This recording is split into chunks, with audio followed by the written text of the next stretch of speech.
Welcome students. This session is for BA second year English Literature paper first, that is Poetry and Drama.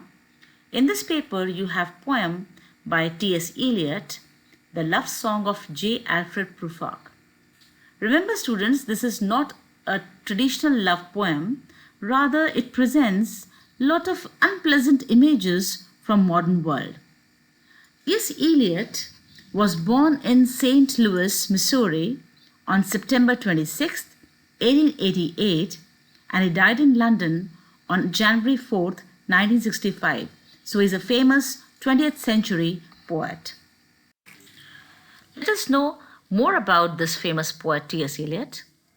T.S. Eliot was an American-born British poet. So he was born in America and later he shifted to Britain. He's a poet, essayist, publisher, playwright, literary critic, and editor. So we can see that he has explored so many forms of writing. Considered one of the 20th century's major poets, he is a central figure in English language modernist poetry. So students, you must remember that T.S. Eliot is one of the famous poets of 20th century, and he comes under the category of modernist poetry writing. He lived in St. Louis during the first 18 years of his life and attended Howard University. In 1910, he left the United States for Sorbonne, having earned both undergraduate and master's degree and having contributed several poems to the Howard Advocate.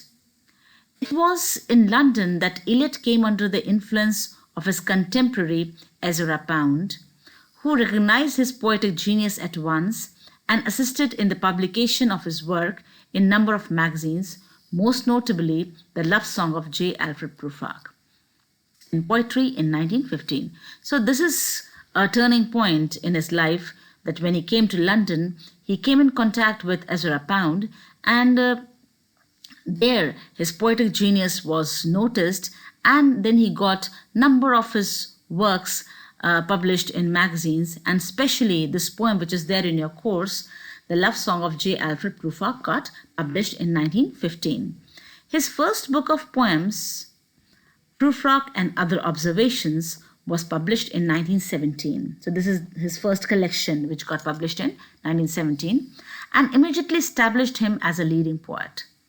The publication of The Wasteland in 1922 is now considered by many to be the single most influential poetic work of 20th century. So you have to remember this thing, that Wasteland is a famous poetic work of T.S. Eliot, and it is considered as single most influential poetic work of 20th century.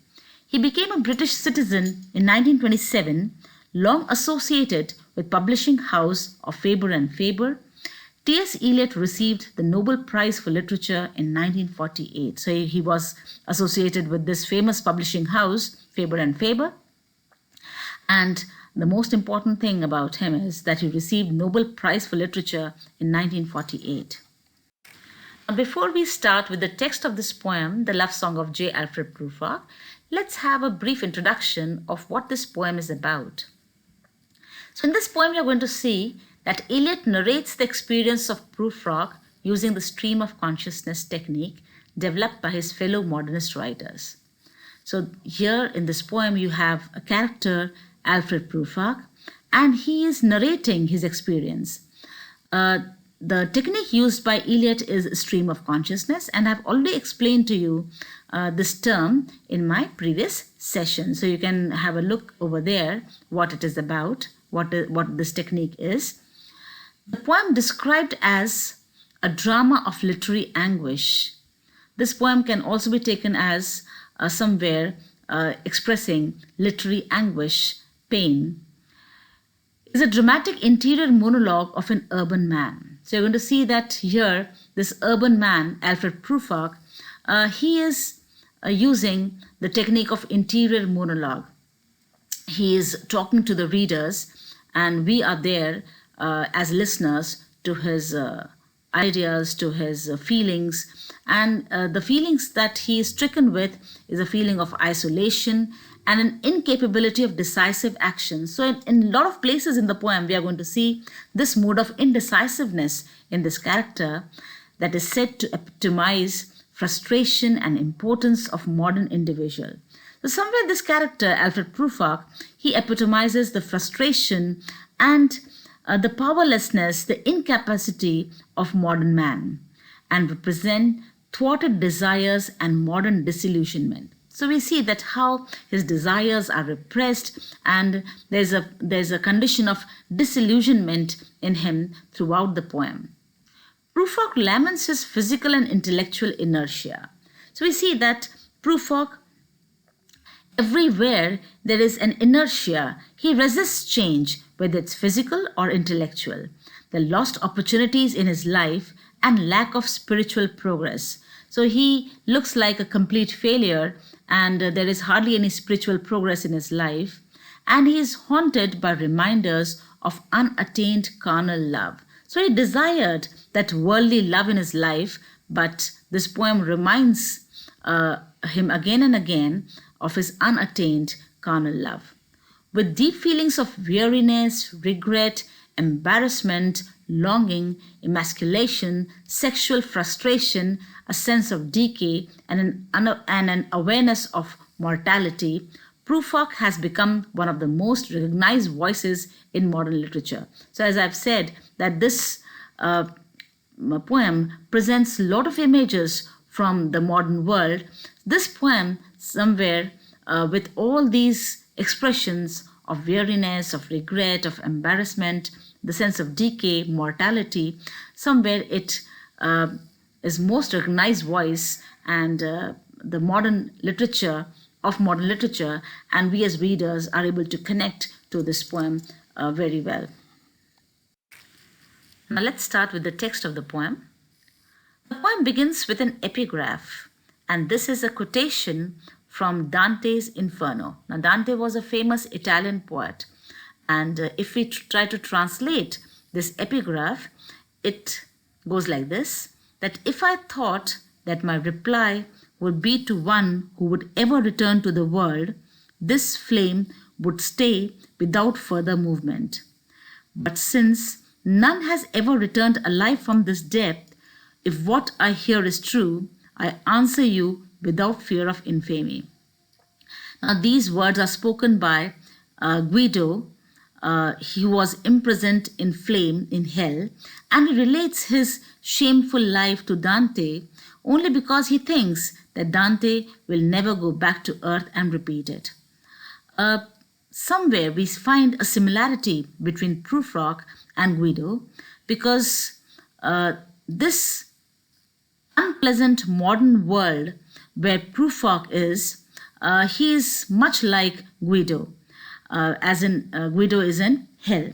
So this way, we can see that as Guido is confined in hell, so is Prufrock confined to earth. Because earth to him is also a lonely and alienating city. Let us go then, you and I, when the evening is spread out against the sky like a patient etherized upon a table. Let us go through certain half-deserted streets, the muttering retreats of restless nights in one-night cheap hotels and sawdust restaurants with oyster shells. So right from the beginning, we see that narrator is taking us as readers somewhere, but we find that this question, where he's taking us, remains unsolved, and we see that he gives a lot of unpleasant images of modern world, where he gives the image of loneliness and alienation. Even the image of city that he gives us is quite deathly, and especially when he says that the night sky looks like a patient etherized upon a table. So this image of etherized patient is an image of inability to act in some situation. And this is again followed by other images of half-deserted streets, one-night cheap hotel, and sawdust restaurant. And all these images, they look bleak and empty. So through this poem, we come to know that somewhere modernists, writers, they pioneered fragmentation, and there are lot of images which are fractured and chaotic, and somewhere it lacks meaning to us. But these modernists, they resisted this, and they think that some meaning can be excavated from the ruins, and we as readers will try to make sense of these lines which he's writing. Then he talks about streets that follow like a tedious argument of insidious intent to lead you to an overwhelming question. Oh, do not ask, what is it? Let us go and make a visit. And then he talks about the streets that follow us, that follow like a tedious argument. Streets are unending, just like an argument which is unending. And this argument is also of an insidious intent, that means which is harmful. The intention of this argument is harmful.